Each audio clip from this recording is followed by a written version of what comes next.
దర్శకుడు Puri Jagannath recent movie Ism. Kalyan Ram తో తీసిన ఈ చిత్రం రిజల్ట్ పై ఇప్పుడు ఓ అంచనాకు వచ్చేయచ్చు. దాదాపు 20 కోట్ల రూపాయలకు థియేటికల్ రైట్స్ ఇవ్వడం, 5 రోజుల్లో 8 కోట్లు రావడంతో బ్రేక్ ఈవెన్ కష్టమే అంటున్నారు. అయితే వీకెండ్ వరకు ఈ సినిమా సాధించిన వసూళ్లు పూరి క్రేజ్ ని చాటి చెబుతున్నాయి.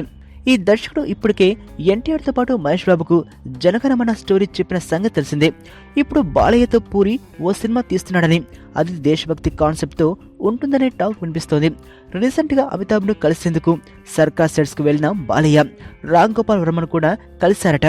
ఆ విషయంలోనే తన శిష్యుడు పూరికి ఆయనతో సినిమా చేయాలనే విషయం గురించి బయటపెట్టారట వర్మ.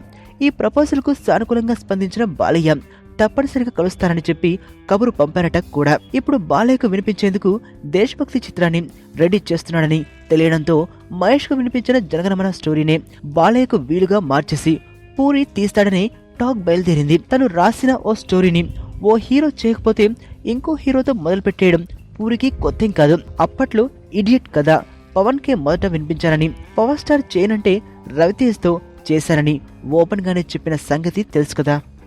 మరణం దేహానికే గాని ఆత్మకు కాదని భగవద్గీత చెప్తుంది.